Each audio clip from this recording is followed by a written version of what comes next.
Hi hello అస్సలం అయికుం నమస్తే friends, welcome back AF kitchen. ఇవాళ నేను చింతకాయ ఉసిరికాయ నిల్వ పచ్చడి చాలా టేస్టీగా ఉంటుంది, చాలా యమ్మీగా కూడా ఉంటుంది. దీనికోసం అయితే ఇప్పుడు నేను ఉసిరికాయని తీసుకున్నాను, దాంతోపాటు చింతకాయని కూడా తీసుకున్నాను. ఇప్పుడు చింతకాయల సీజన్, చింతకాయలు ఫ్రెష్గా వస్తుంటాయి, ఉసిరికాయలు వస్తున్నాయి. ఈ చింతకాయలో గింజ లేదు, చాలా లేతగా ఉన్నాయి. ఈ చింతకాయలు నాకు మార్కెట్లో రాగానే కనిపించగానే తీసుకొచ్చేసాను. ఇలా ఉసిరికాయలని కూడా నీట్గా కట్ చేసుకొని క్లీన్ చేసుకొని ఆరబెట్టుకున్న తర్వాత ఇలా నీట్గా కట్ చేసుకోవాలి. అయితే నేను పావు కేజీ చింతకాయలు తీసుకుంటే దీనికి హాఫ్ కేజీ వరకు ఉసిరికాయలని తీసుకున్నానండి. దీన్ని మంచిగా చింతకాయల్ని కూడా ఇలా నైఫ్తో మంచిగా ఇలా రుద్ది క్లీన్ చేసుకొని ఆరబెట్టుకోవాలి.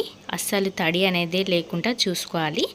ఈ రెండింటిని మంచిగా ఆరబెట్టుకోవాలి. దీంతో పాటు పచ్చిమిర్చిని కూడా మంచిగా కడిగి ఆరబెట్టుకోవాలి.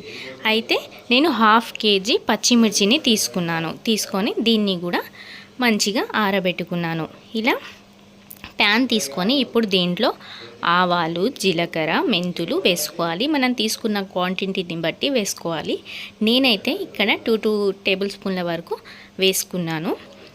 ఇలా వేసుకొని మంచిగా చేసుకోవాలి. రోస్ట్ చేసుకున్న తర్వాత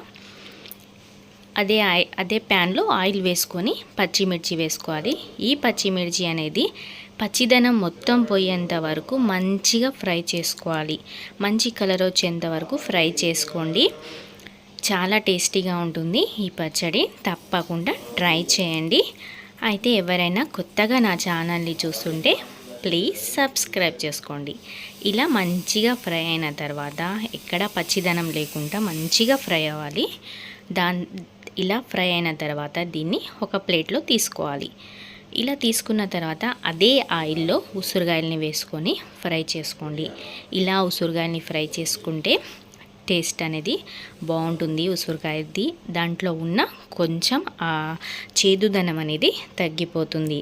దీన్ని కూడా తేమ మొత్తం పోయేంత వరకు ఫ్రై చేసుకోవాలి. కొంచెం సాఫ్ట్ అయ్యేంత వరకు ఫ్రై చేసుకోవాలి. ఒక హాఫ్ ఫ్రై అయిన తర్వాత దీనిలో కొంచెం పసుపు వేసుకొని ఇంకొద్దిసేపు ఫ్రై చేసుకోవాలి. చూడండి, ఇలా సాఫ్ట్గా అయిన తర్వాత స్టవ్ అనేది ఆఫ్ చేసుకోవాలి. అయితే ఇప్పుడు ఇలా ఫ్రై చేసుకున్న తర్వాత మిక్సీ జార్ తీసుకొని దీంట్లో ఆవాలు, జీలకర్ర, మెంతుల్ని గ్రైండ్ చేసుకున్నాను.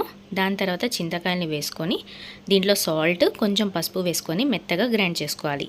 ఇలా గ్రైండ్ చేసుకున్న తర్వాత దీంట్లో ఈ ఫ్రై చేసుకున్న పచ్చిమిర్చిని వేసుకొని దాంతోపాటు వెల్లుల్లిని కూడా వేసుకొని మంచిగా మెత్తగా గ్రైండ్ చేసుకోవాలి. ఎక్కడ వాటర్ అనేది అస్సలు వేయొద్దండి, వేయకుండా గ్రైండ్ చేసుకోవాలి.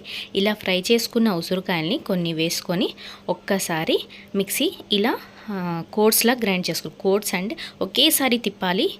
దాని తర్వాత కొన్ని ఫ్రై చేసుకున్న ఉసిరికాయల్ని ఇలా పైన వేసుకోవాలి. ఇప్పుడు ప్యాన్ తీసుకొని దీంట్లో ఆయిల్ వేసుకున్న తర్వాత ఆవాలు, మెంతులు, జీలకర్ర, వెల్లుల్లి వేసుకొని పోపు అనేది పెట్టుకోవాలి. ఇలా ఉసిరికాయలు అక్కడక్కడ ఆ ఉసిరికాయలు తగులుతుంటే టేస్ట్ అనేది చాలా బాగుంటుంది. ఉసిరికాయలు చాలా పుల్లగా అవుతాయి. ఇలా పోపు వేసుకున్న తర్వాత దీంట్లో కొంచెం ఇంగువ వేసుకోండి. ఒక హాఫ్ టేబుల్ స్పూన్ల వరకు ఇంగువ వేసుకొని కరివేపాకు వేసుకోవాలి. వేసుకున్న తర్వాత ఆ కరివేపాకు పచ్చిదనం పోయిన తర్వాత స్టవ్ అనేది ఆఫ్ చేసుకోవాలి. ఆఫ్ చేసుకున్న తర్వాత ఆ వేడి మీద నేను ఈ గ్రైండ్ చేసుకున్న పచ్చడిని వేసుకున్నాను. ఇది కావాలంటే రోట్లో చేసుకుంటే ఇంకా టేస్టీగా ఉంటుంది. ఇలా కోర్స్లా గ్రైండ్ చేసుకోవటం వల్ల ఆ ఉసిరికాయలు అక్కడక్కడ తగులుతుంటాయి. పైనుంచి మనం కొన్ని ఉసిరికాయలు వేసుకున్నాం కాబట్టి అసలు టేస్ట్ అనేది చాలా సూపర్గా ఉంటుంది. ఈ వీడియో నచ్చితే తప్పకుండా మీ ఫ్రెండ్స్, ఫ్యామిలీ, రిలేటివ్స్కి షేర్ చేయండి. ఈ రెసిపీని తప్పకుండా ట్రై చేయండి. చాలా టేస్టీ అయిన రెసిపీ, వేడి అన్నంలో చాలా సూపర్గా ఉంటుంది. 1 to 2 months వరకు నిల్వ ఉంటుంది. ఫ్రిడ్జ్లో పెట్టుకుంటే 3 months అయినా ఉంటుంది. వీడియో నచ్చిందా ఫ్రెండ్స్?